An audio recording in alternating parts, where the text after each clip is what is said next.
So this etude's in 6/8, which gives it a really fun dancey feel. And one thing that really helps me get started in this tempo with that dancing feel is to not try to breathe too fast. So we're not breathing in eighth notes. We're breathing in our big beat. One, do, do, do, do.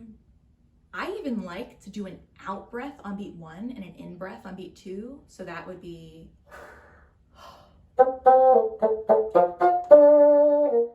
just helps me feel really grounded in that tempo before I keep going.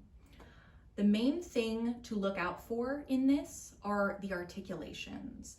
So the slurs and the staccatos, they change in almost every bar. Sometimes the first eighth note is tied to the second. Sometimes the second is tied to the third.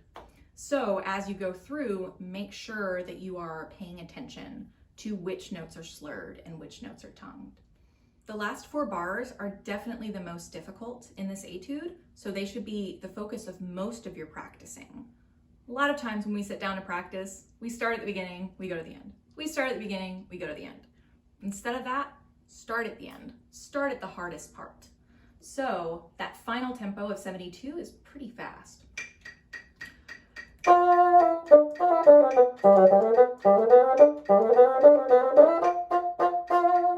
So the secret to playing fast is to practice really, really slow. So I'm gonna slow to less than half of that tempo. So I started at 72, I'm gonna go down to 30.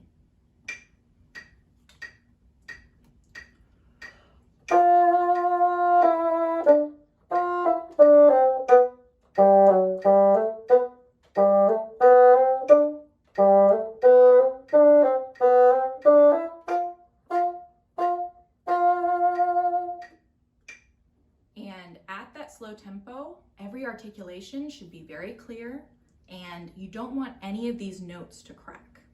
So to stop cracking, you need to focus on getting a big enough half hole on that half hole G and F sharp. Otherwise, if you hear any of that growly sound, your half hole needs to be bigger. And then the B natural, where those are articulated, those need to be flicked or vented. So that's when you hold or tap this 4th key up from the whisper key, 1, 2, 3, 4. On that B natural, right when you articulate it, you're gonna hold down that key, and it's gonna give a little burst of air on your bassoon that will help that note not crack.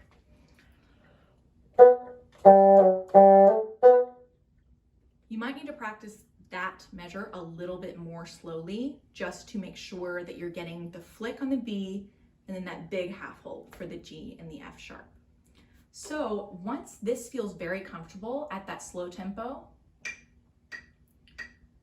and very comfortable means I could play it 10 times in a row and I'm not gonna feel nervous. If you feel nervous, it's too fast.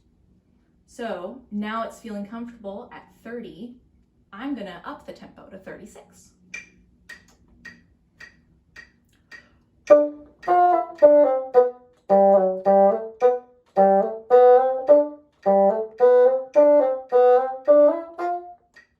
Play that 5 times in a row, 10 times in a row. Once you don't feel nervous, add a few more beats on there, a little faster.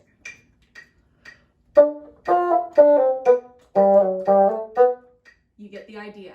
But the important thing is, as you're increasing the tempo, you don't get faster until you do not feel nervous at all. And then the very last thing in this movement is that retard in the last bar.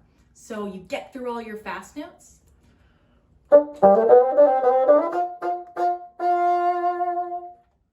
and then basically each F is going to be a little slower. You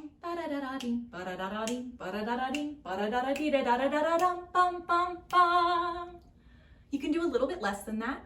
You could get a little slower than that. But the thing that's most important is that the first three are staccato, and then the last one is a nice full F. So that should be 2/8 notes worth of F. So it's probably going to feel extra long. So if it feels extra long, you're probably doing it right.